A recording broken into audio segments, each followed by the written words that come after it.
Um, Hello everyone. So David, okay, you can connect perfectly.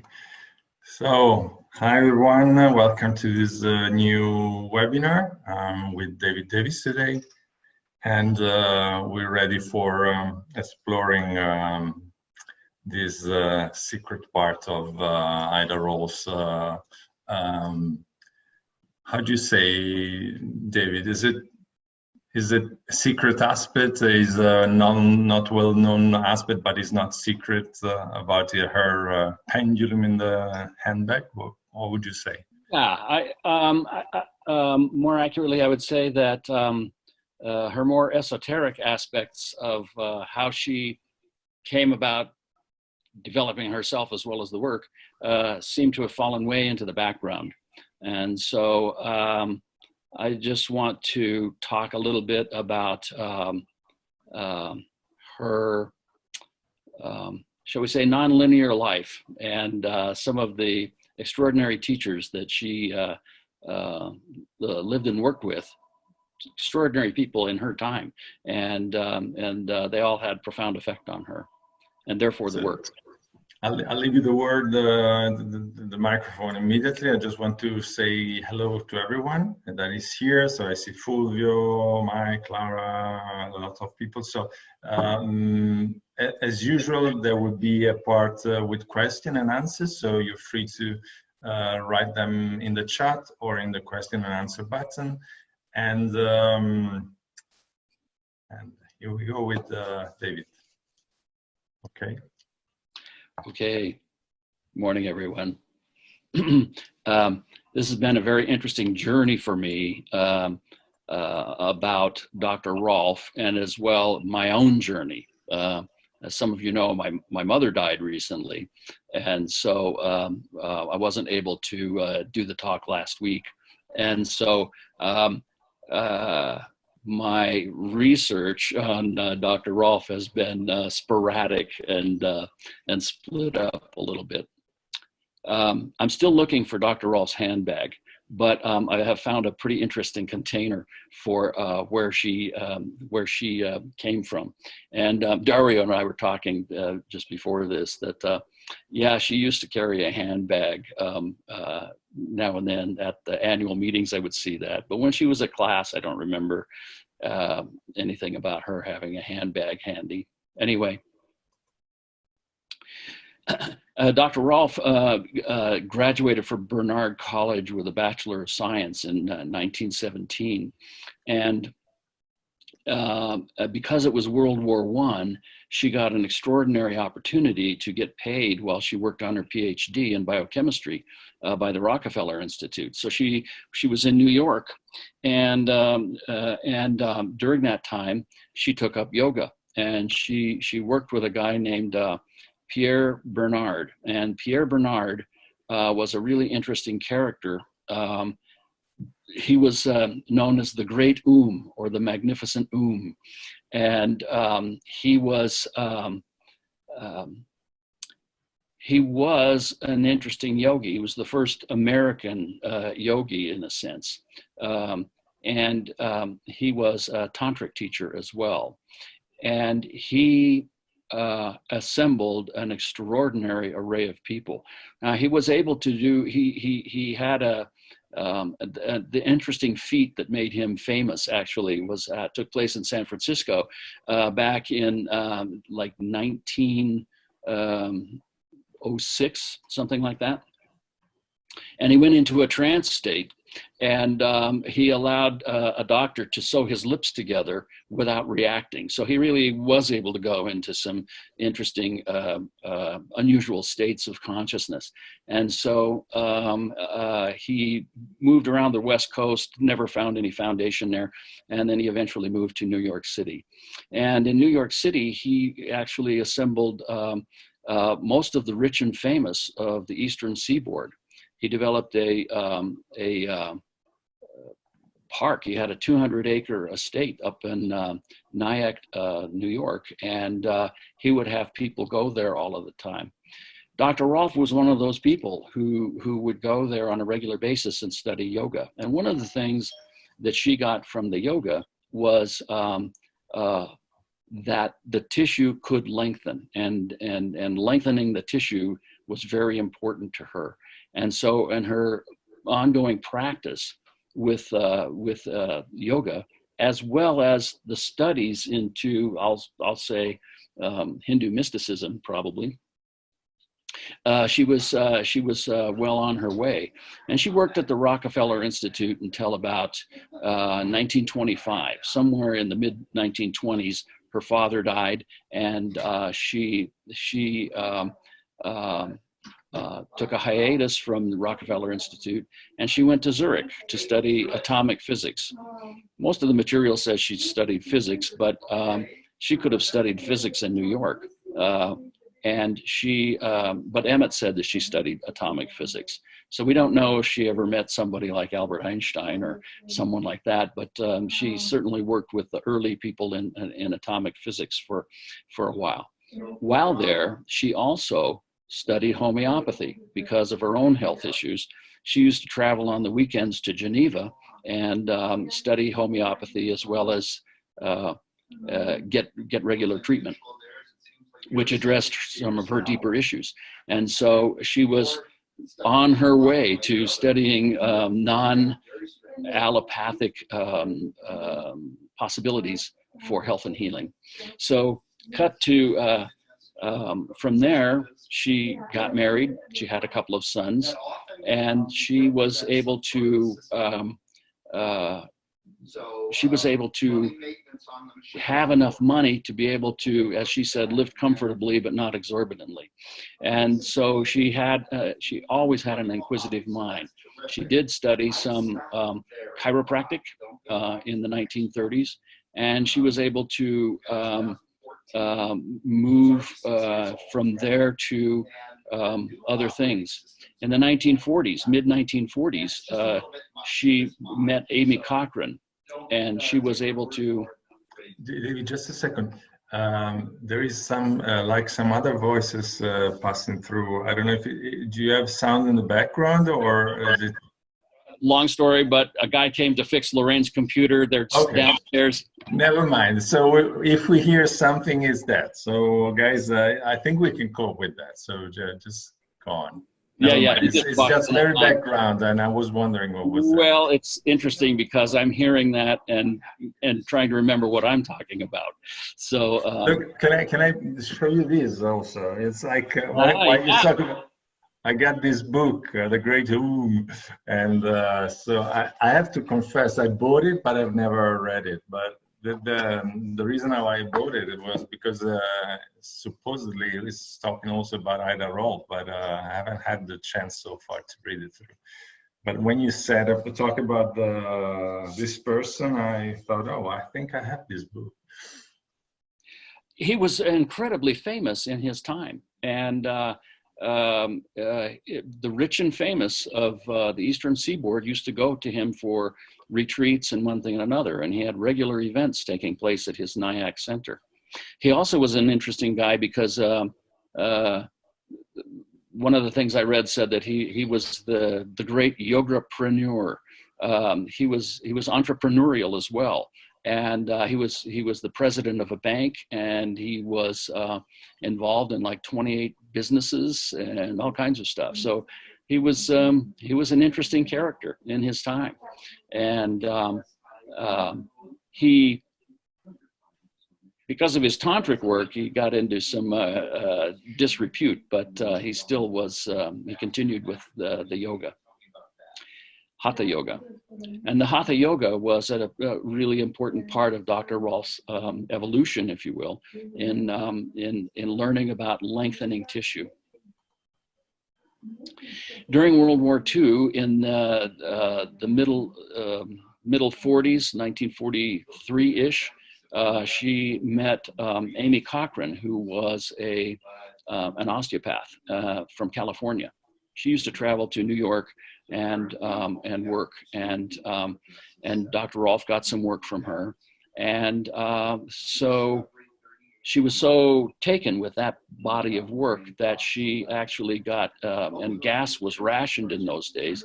She got enough gas rations to be able to drive to California and spend a year apprenticing with Amy Cochran.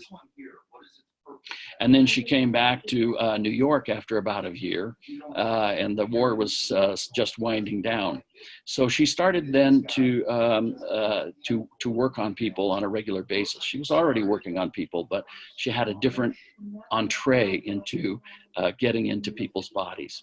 And at that point, she used to actually travel around quite a bit to work. Somewhere along the line in the late 40s, early 50s, she started traveling to England, and she would go to London, and she would work with, she used to stay, who knows how she made this connection. She used to stay with a guy named John G. Bennett. J.G. Bennett was a student of G.I. Gurdjieff. And that's where Gurdjieff used to stay. He also was a student of Ramakrishna. Ramakrishna was the first yogi that I know of that came to the West, and he started the Vedanta Society. And Dr. Rolf was involved with the Vedanta Society for actually the rest of her life. And so she started doing a lot of esoteric internal work with the Gurdjieffian work. And I had a discussion about all of this with Susan Melchior, and she was saying that, well, yeah, she was totally into Gurdjieff. Ironically, Lorraine and I, in around 1980, were in Santa Fe, New Mexico, and we got invited to a soiree, a party with a woman named Mrs. March. Turns out Mrs. March was the head of Gurdjieff in the West, the Gurdjieffian movement. She was from Rochester, New York. We were the only non-Gurdjieffians there, but Mrs. March reminded me more of Dr. Rolf than any other character that I've met. She was of the same stature and one thing and another, and she was in town to go visit Georgia O'Keeffe, who was another one of the Gurdjieffians. So Dr. Rolf had a lot of connections through her relationships with these various and sundry teachers. John G. Bennett also had did a lot of work with Shiva Puri Baba, who started the Subud movement, and she used to talk about the Subud movement as well. So, and then last but not least, he had a lot of connections with Idris Shah, so she was also studying Sufism. Sometime during the 1940s, Emmett used to say that she went to Egypt 7 times. And of course, the statuary of Egypt, what she used to say is that there's a reason why they always represented right angles, that the right angles of upright posture were significant. And that was a symbolic way of her talking to or addressing the vertical posture, that they were telling us something through time with stone statuary, that upright posture was really critical. Curiously, in my little research process, I found out about a guy named John Quitt, Q-U-I-T-T, who is a Qigong teacher internationally, but he fell down the stairs, broke his back, and he was paralyzed. And the only thing he could do was work with his breath.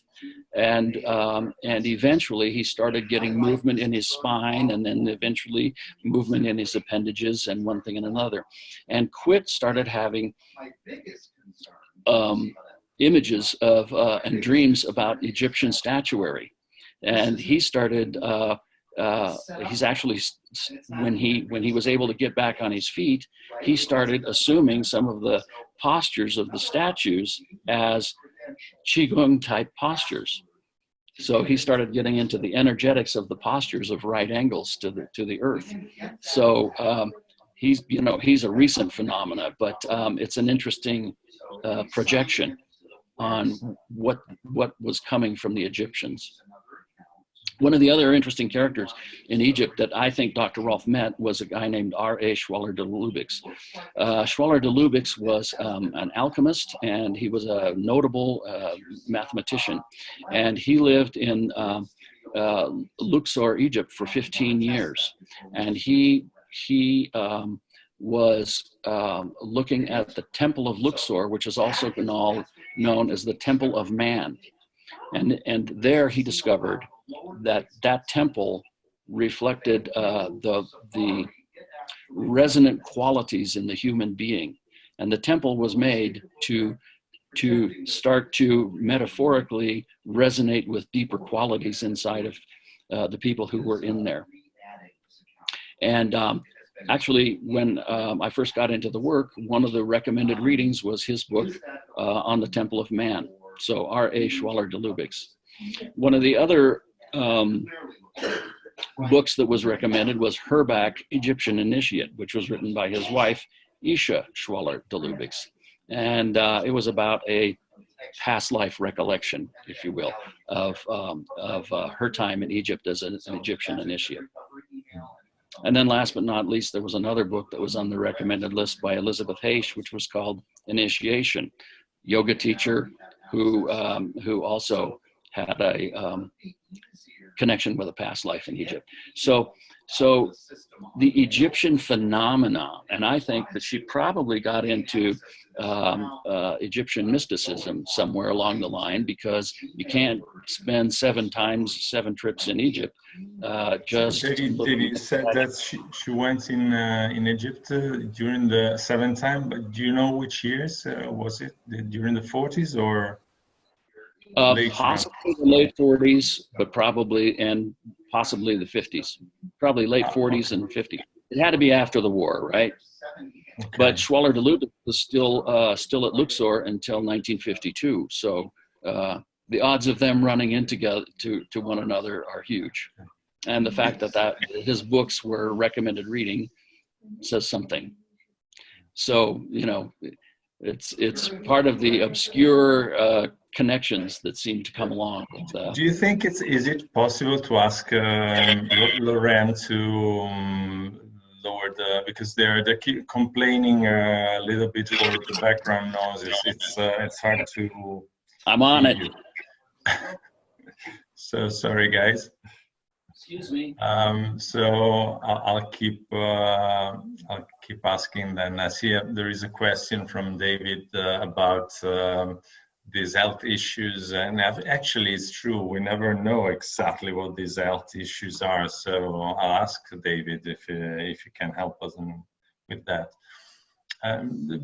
Thank you. Before you go back on where you were, there's a question from David is asking, in Ida's Rolf biography, there is always this mention about health issues, generic speaking, but do we know what they were or not?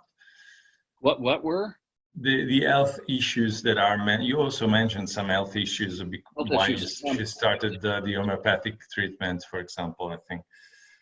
Not sure about all of them, but she used to have, Emmett said once that she had arthritis in her hips, and that was part of the when she was young, and that was part of what she was trying to overcome was stiffness in her body early on in her life. And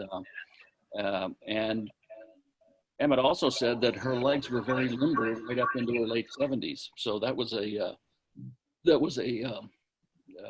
you know, she continued to do that work. Okay.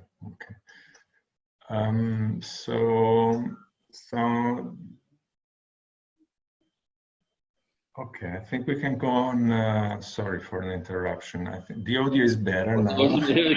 I hope Lorraine is not upset. It's a day in the life, you know, go with the flow. That's all you get to do. Yeah. Okay, keep going. Sorry for the interruption. No, I think that was on my side of the screen. So, so part of, with the Temple of Man, part of that was about resonating structures, how a structure, in this case, a temple, could resonate with have resonating qualities in the bodies of the people who were there.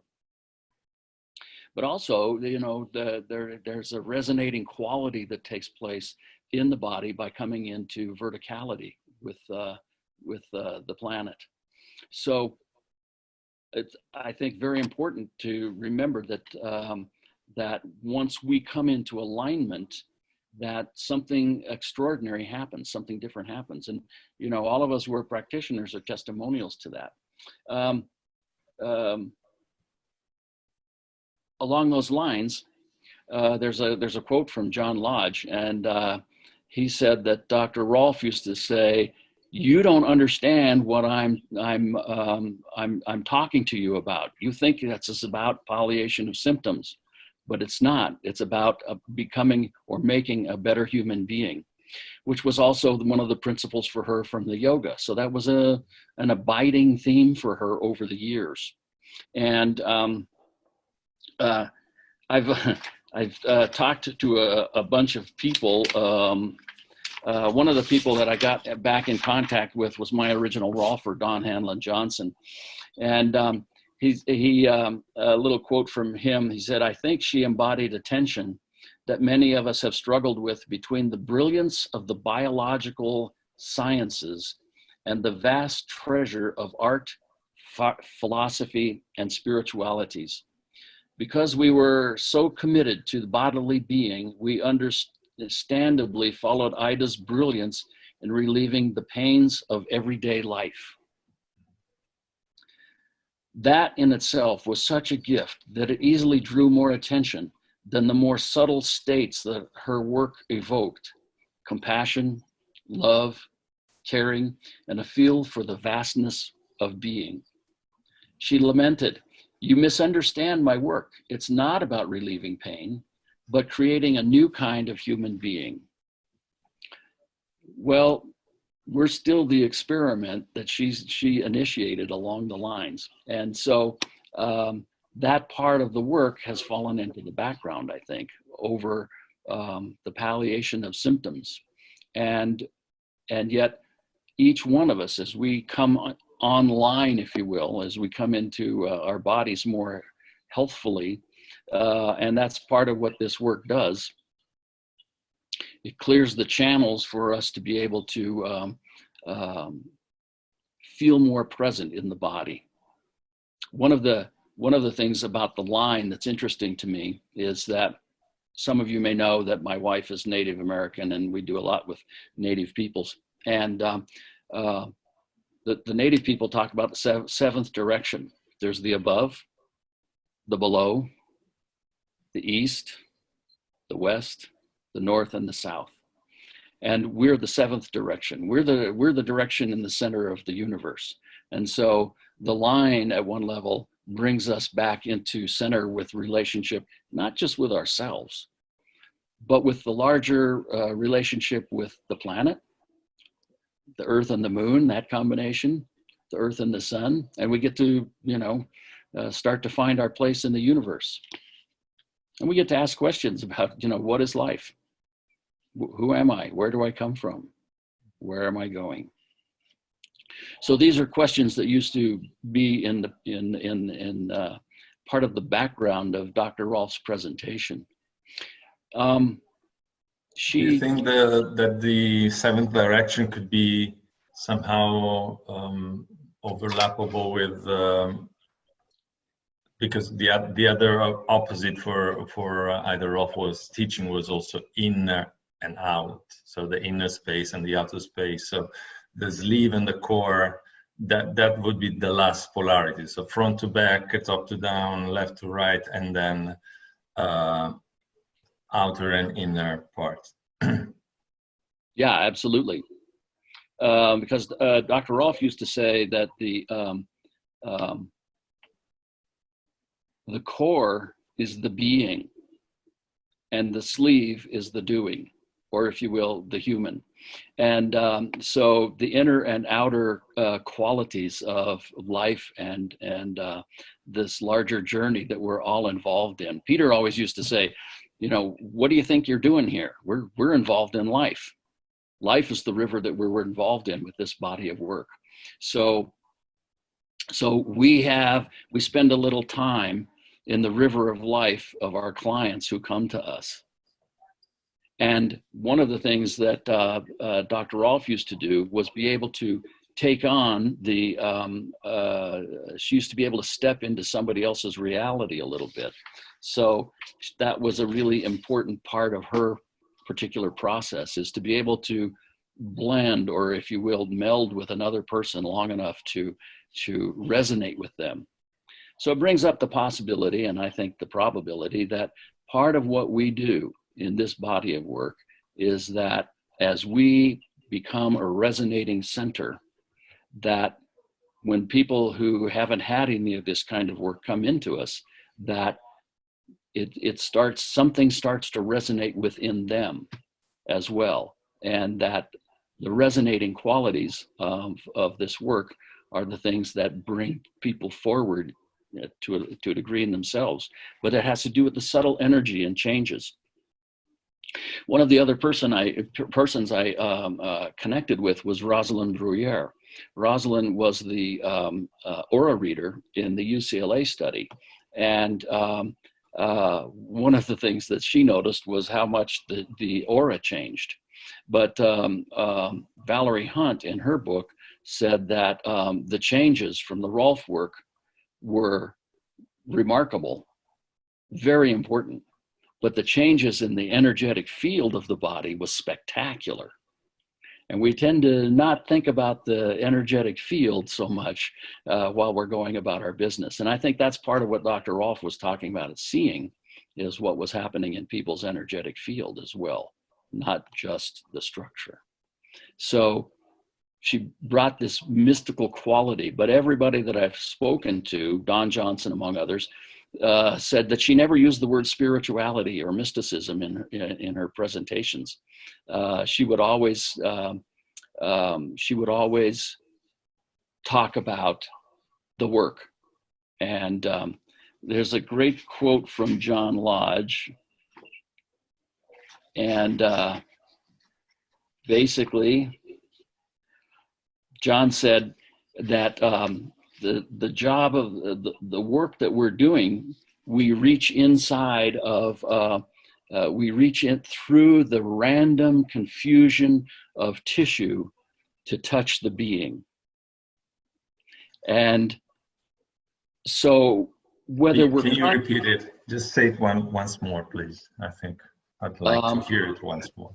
Yeah. We reach through the randomness of the flesh and structure to touch the being. And whether we're consciously aware of it or not, we are touching the being when we do this work. Now that implies that somebody, your structural integration practitioner, touched you well enough that it affected your being. Every one of us has come to this work. We were doing something else, right? Gee whiz, I had a profession, and then all of a sudden, time to go, time to follow this particular body of work, and not have really good reasons necessarily, except for it feels right. And so we have that quality of not being able to say, oh, I know what feels right, until I feel it. So there's that feeling quality that comes in with this work that we've never had before. The palliation of symptoms, among other things. But in the UCLA study, part of what happened is that they noticed that with the myographic studies part, is that the fascia from in the random body, and when they first came in, had a lot of static electricity in it. It vibrated at a very high level. And then as the series took place, that within that study, the myofascial layers would start to relax, release, but they also didn't have as much static electricity in them. I don't know how else to say that. And so the clearing of those channels in the fascial network certainly allows, among other things, the electromagnetic field of the body to start to balance and harmonize with itself and the planet in a different way. Maybe do you think that that study of the UCLA is available somehow or somewhere, maybe Pedro Pardo? Okay, so Infinite Mind. Yeah, Infinite Mind. It's by Valerie Hunt. The Science of Human Vibrations. She was in charge of the study at UCLA. Peter was the practitioner, and one of the things that makes that study incredible is that the electromagnetic frequencies that would take place in the myofascial body were measurable. People were hooked up to electrodes in one thing and another. And Rosalind Bruyere was there, and she was mic'd up, and she would report changes in the color of the aura, which completely corresponded with and were consistent with the changes in the frequency of the myofascial network. But so that was the first time actually that an aura reader had been validated in some kind of scientific study, that what she was seeing was what she was seeing, what she was seeing, and it was just a different frequency. So I see Rosalind Bruyere, Bruyere, Reverend Rosalind Bruyere. She's in California. Maybe after this meeting, we put down some names and some spellings. So we named many books and many names. So we can probably do this for you and post it somewhere, and maybe on Facebook. Can I ask you something? There is a question on Paul is asking that occasionally he heard this, and I heard that too. This thing that either Rolf has channeled that work from the ancient Egypt, But someone is saying this, this is nonsense. Have you ever heard this type of story? My own belief is that, that kind of belief only comes from, shall we say, some kind of resonant quality. She was mute about how she came about this work. It just developed.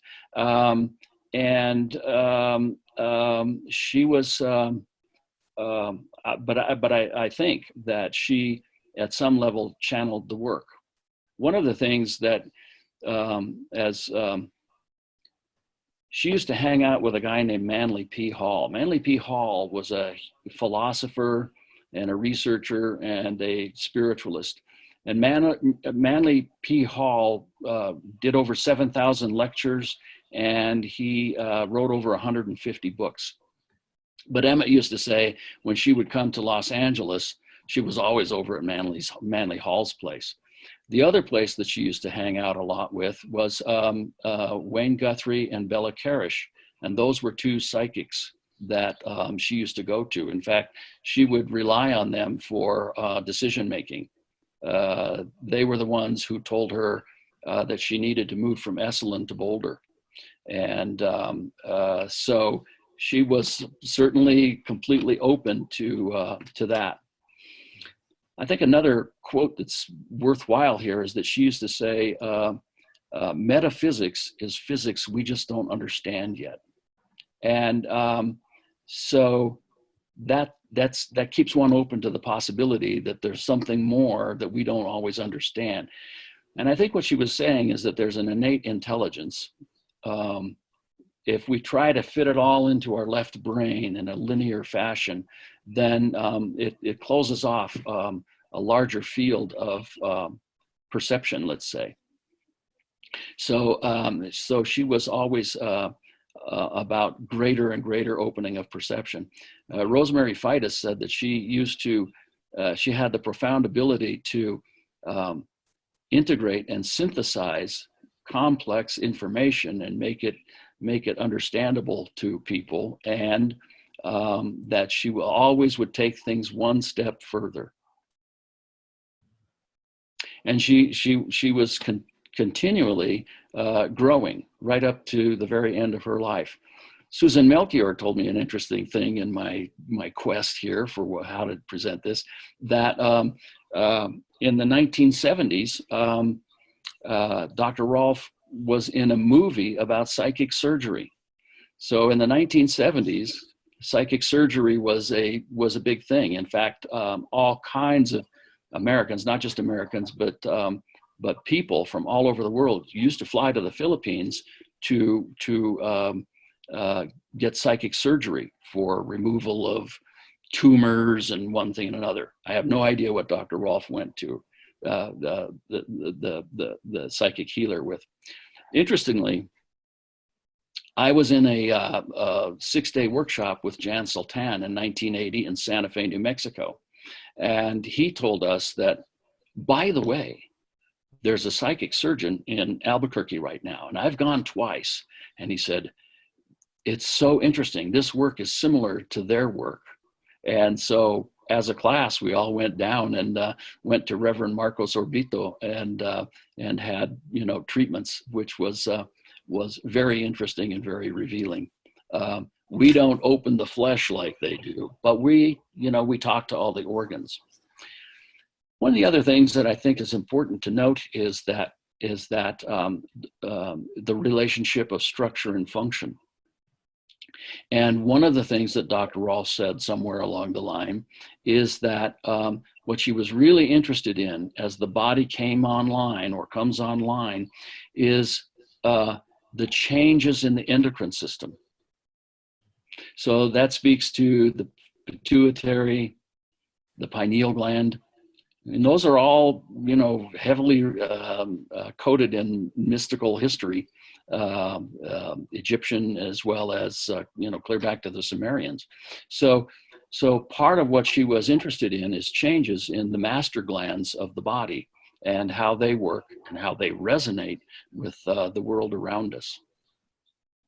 And so as we come online, part of what happens in this work is we start to become consciously aware of how we are in space, time, and gravity, how we occupy the space that is the body. And so that conscious awareness brings us into an internal journey that we may not have been traveling before we encountered this particular body of work. And John Lodge used to say, if you're not working on your own structure, if you're not working on your line, if you're not working on how your body is in space, you're not doing the job. So there's this quest, if you will, this veiled direction that for us to move into greater conscious awareness of how we are in time, space, gravity, and in the body. There's a question from Matt. He's asking, I wonder if you do anything, a habit or a ritual or an exercise to maintain your integrity as a resonating center for your client before the sessions. So I'm asking this now because I feel like what you're saying is kind of a reply to him right now. Do you do something before the session, or is it simply the way you live? Tell me. Well, I meditate every morning and have since 1973. So, I have about 48 years of meditation under my belt, so to speak. And so I meditate an hour to an hour and a half. And actually I had a 2-hour meditation last week, one day. I used to meditate 2.5 hours twice a day. So, but that took up a lot of time and space, and I was getting less focused in the physical for sure.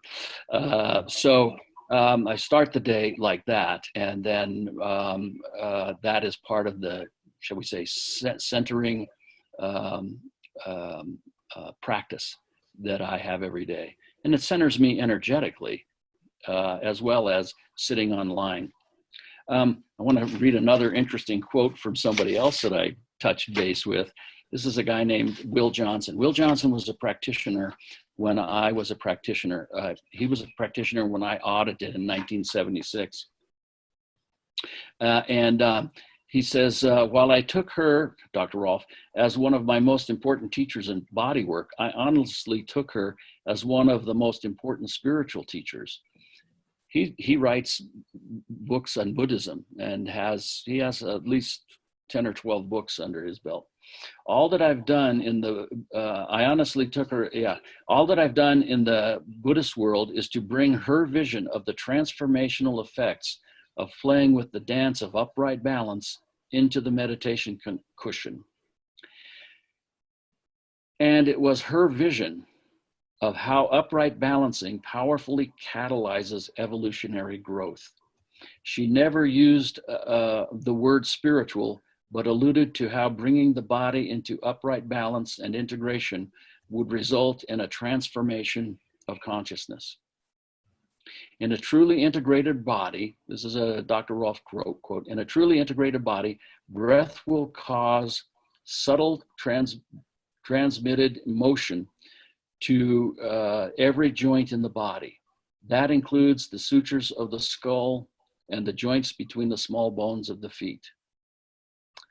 So how should a Rolf body or a structurally integrated body breathe? And it moves through the whole system. Most people have a tendency, not practitioners, of course, most people have a tendency to, be on hold with their, shall we say, reaction to the world. So how should a body, a Rolf body breathe? He offered one more tantalizing tidbit. A body is something wrapped around a breath. Let the wraps flow freely like silk scarves. So we have a tendency to, get more into our holding in the external world than allowing the breath to flow within us. So I said earlier that I would, or at least I alluded to, that I would get around to the pendulum. And because the pendulum metaphor has been a powerful thing for me. And so it wouldn't surprise me if Dr. Rolf had a pendulum, but in my discourses with people who knew her better than I, that was never something that came up. But as I think about the line, if I think about the line as a pendulum, that goes from, shall we say, the ganglion of Reeves to the ganglion of Impar, if I feel that, if you would, everybody, just go ahead and get on your line and get a sense about that. And so consider the possibility that the line as a pendulum is kind of, it's not fixed in space, but it's relating to space. So allow yourself to feel that, and then think about it or feel it as a string. And as a string, it has the ability to vibrate. It has the ability to have tone, sound even. It's a very Pythagorean phenomena, actually. So that where that line, where that pendulum is stuck, gives a different tone than if it's open and connected top to bottom. So just allow your breath to harmonize for a moment with that string, with that line, with that pendulum. And like a pendulum, the line can resonate and reverberate throughout the system. It can intonate, if you will, harmonate or harmonize with the whole system.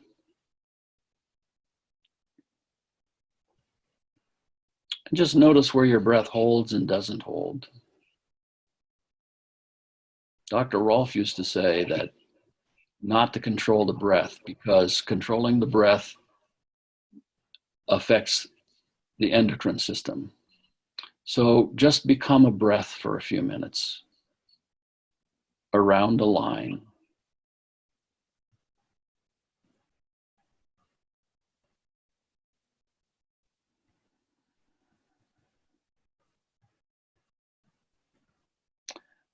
And as I do that, I experience a lift right up the front of my spine.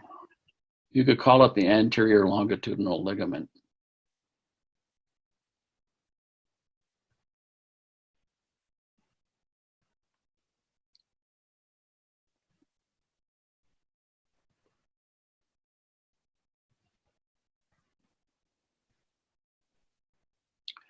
A decompression starts to take place in the whole system.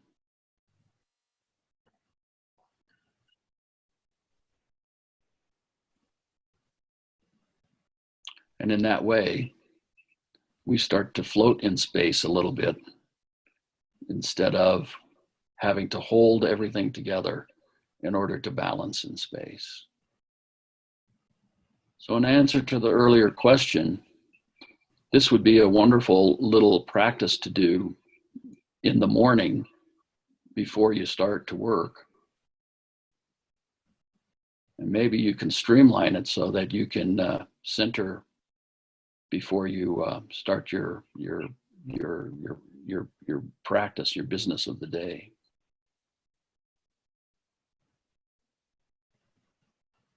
Centering and being present is the best protection for us in doing this body of work.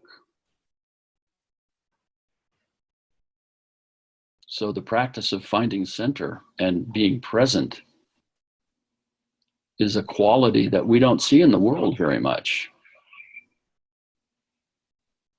It's very rare, but that's part of the practice that Dr. Rolf has given to us. And then we take that into our practice and we offer that to people.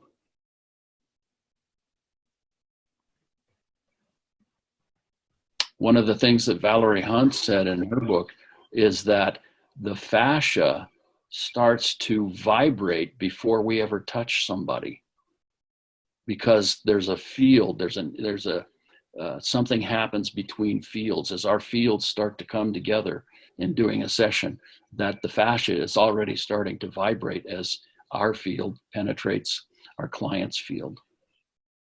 I think that happens as soon as we come in the door. So open your eyes, nice practice. That was fun.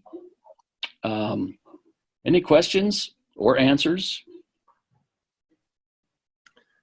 Let's see. So guys, I think it's important to remember that there's, the wisdom of insecurity. We can't always know everything. It's not always linear. It's not always an easy or expeditious answer. So when in doubt, come back to breath and breathing. Be breath and enjoy. It was really beautiful to experience the line also as a string that can vibrate and resonate and also a good tool to find where it's not moving, where it's stuck, where that's wonderful. That actually came to me in meditation yesterday. I hadn't thought of that ever before, but it came to me in meditation. It was like, oh yeah, that works. And David, the times I've seen Emmett in classes, he always mentioned at least once the seeing Ida Rolf with the pendulum. And he said the very first time I met Ida Rolf was I was taken into this room where it was very dark, and she was working on the ground with someone, and there was someone laid down, and she had a pendulum, and she was doing something with the pendulum on the body of this person. I don't remember the details, but he also said that was the only time he saw Dr. Rolf with the pendulum. But still, she had the pendulum actually. You know, something else I thought about that, and that is that Byron Gentry, Dr. Byron Gentry, was her pendulum. For those of you who don't know about Byron, and there is a book about him, Byron was this extraordinary chiropractor, one, and the way that he and Dr. Rolf got connected is that his daughter had a quarter horse that used to race, and it came up lame one time. And he heard about Dr. Rolf, and he asked her to, because they didn't want to put the horse down because of the relationship with the daughter. So, because when they go lame, you know, they supposedly say you got to put it down. So Dr. Rolf went to his farm and started working on the horse, and she started doing a lot of work up under the horse on the diaphragm. And as she opened the diaphragm, the lameness went away, and the horse lived to run another day. Byron had this profound ability to consult, shall we say, truths. He was a great healer, and he would bend forward. He would stand up, and he would bend forward, and he'd put his arms together, and he would kind of touch them, and somebody would ask a question, and one arm would get a little longer and one arm would get a little shorter, and those were yes and no and other things, and he would discern exactly what was going on in people's bodies. And actually at the Rolf Institute, there's a portrait photograph of Dr. Rolf and Byron Gentry. They're sitting like, you know, husband and wife-ish, and they both look very happy, I must say, and they were very, very close. In 1995, at the Guild for Structural Integration, we had their 5-year jubilee, and Byron was there, and he was doing a demonstration and a talk, and also he he said, "Emmett, I want you to think of somebody," and there's a room full of 250 people. He says, "Think of somebody in this room and I'll tell you who it is." And so, Emmett goes, "Okay, I have somebody in mind." So Byron bends over and he starts, doing his thing. And he goes, "Well, this is an interesting person. Let's see. Left leg is a little shorter than the right leg. And there's a kidney problem on the left as well. A lot of things going on the left side of the body, and overall very healthy, and one thing and another." And as he's talking, I thought, wait a minute, he's talking about me. So I stood up before he was done. I just was compelled to stand up. And when I stood up, Byron says, "Well, so who is it?" And Emmett turns and he goes, "It's David Davis." There's who he was thinking of. So Byron, I used to think Byron was Dr. Rolf's pendulum, because he did a lot of healing work long distance with people for a long, long time. I'm saying wonderful. I'm reading some comments for you. So Jenny Otter, she's saying you are awesome. So that was not a question, but it's on the question list. I want to share with you. Then there is, can you say, Jean Campo wants to say hi to you, want to be sure that you know that he's here. And David is wondering why Dr. Rolf was trying to cultivate a better human being. Well, all you have to do is look at the world right now. And, that's part of what yoga taught her, is that through practice and discipline, one becomes a better human being. And, there's an old Native American parable, and a young man was talking to one of his elders one day, and he was saying, there's these two things within me that are fighting all the time. And I just don't know quite how to reconcile all of that. And the old man said, oh yeah, we all have two wolves inside of us. We have to work with those two wolves. And he says, okay, well, how do you deal with that? And he goes, well, the wolf that I feed the most is the one that comes forward.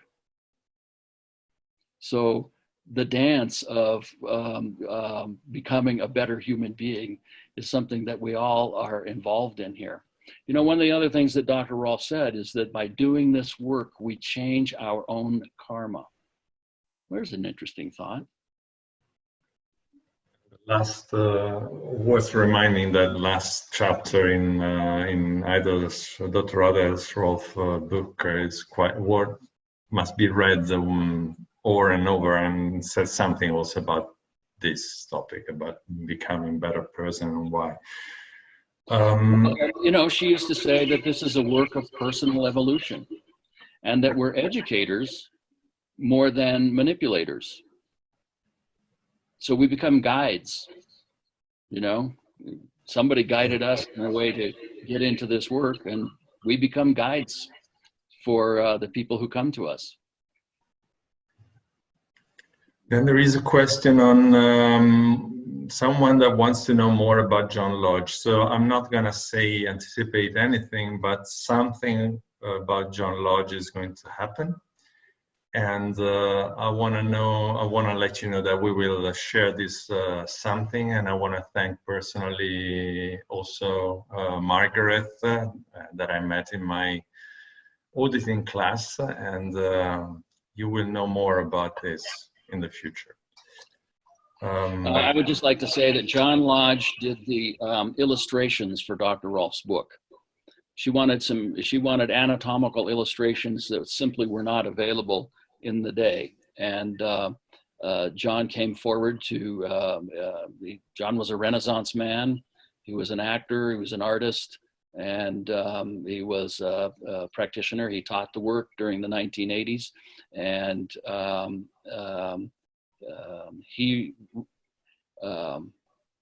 Rosemary Feitis said that John was incredibly patient. He was infinitely patient because he'd do drawings for something, and Dr. Rolf would say, well, wait a minute, in this drawing, the fifth lumbar isn't in the right place. That needs to change. So he'd go back that night and he'd do another drawing, or two or three, and he was a gentleman. Yeah, I was giving for granted that everybody knows that John Lodge was the person that wrote and drew all the pictures of Rolf's book, but I mean, it's better to remind. So let me see if there's other question. Valerie, she's saying that so much of this is what you're saying is in the Gurdjieff work, clearly. So clearly it was a big influence for Dr. Rolf. And I think I've read all. So guys, if I'm missing questions, type it again because I might have lost them. There is a question from Jennifer. She's curious about if any of the quantum science theories resonate with you. Do you know anything about quantum science theories originating with what? If they resonate, sorry, my pronunciation, if they resonate with you. Yeah, absolutely. You know, the difference between quantum physics and quantum science and mysticism is about as far apart as that. A lot of quantum science reads and sounds a lot like mystical writings. So, you know, East meets West. Okay, let me see if there is a question. I've looked for written information about Amy Cochran and her exercise. Yeah, but this is Cheryl, and she hasn't found anything. Do you have any suggestion for exercise? Written information on her. She wrote a book, and I'm trying to remember the title of it. I actually had totally forgotten it until this question. since we moved several years ago, there's some books that I haven't found yet. I know they're in the garage, but I don't know which box. So, but Amy Cochrane did write a book about human, I think it's human movement potential, but I am not certain of that name. I Googled Amy Cochrane and I got, there wasn't anything, at least on the pages that I saw, about the Amy Cochrane the Elder. There's a number of current Amy Cochranes. They're not the same. Okay. There's a question from Kyla. And she's asking, ground orientation versus sky orientation. How do we figure it out and how we explain it with clients? There's a good one. We're the interface between earth and sky. Now, when I'm standing online, I have the experience of electromagnetic energy moving up my legs through the bones, really. You know, there's apatite crystals in the fascial lattice work within the bones that has been crystallized. And I get this quality of vibration and lift that goes up through my legs, up into my lumbars. Basically, it goes to the 12th rib. And then, you know, there's the gravitational influence that comes down. And, you know, we're the interface between heaven and earth. So in the Egyptian parlance, you know, the sky above, and as it is below, above, so below. And we're the interface between the two. So you have to perceive it. Yeah, I think so. Because one influence is not more important than the other. In a sense, both of those meet in the heart, which is a nice place to do work from. It's always a matter of balancing the two dogs, the left, south and north, left. So it's always balance is the main focus. Well, it's always relationship. Yeah. Right. In order to balance, you cannot have balance if you don't have a relationship. So first of all, you need to create no, it's not first of all, but I'm thinking about this. I mean, it's all about having a polarity. So two direction, two aspects, a connection with the two, and in certain integrity. Having at the same time 1, 2, and 3. Those three aspects. So one side, the other side, a connection between the two, and a balance in between. Absolutely. And you can do that with many aspects of your life. And I mean, if you think about all the sequence of the sessions, and it's like I keep thinking about having the recipe as a kind of you know, those design that repeats themselves. A Mandelbrot. Yeah, exactly. Yeah. Mm-hmm. Fractal. A fractal, yeah, a fractal. So it's like a fractile that is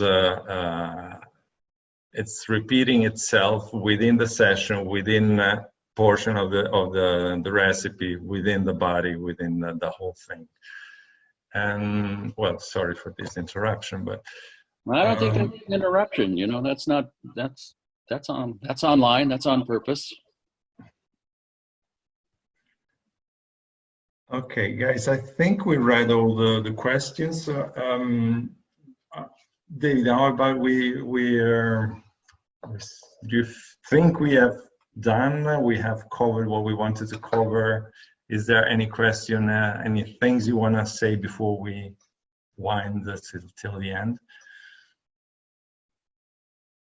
Well, yeah, I want to say that I got, during this little quest, I got, I don't know, about 10 pages of notes, maybe 20, because I write on both sides, of just stuff about Dr. Rolf and the circuitous interweaving of mysticism and practicality that was central to her life and being.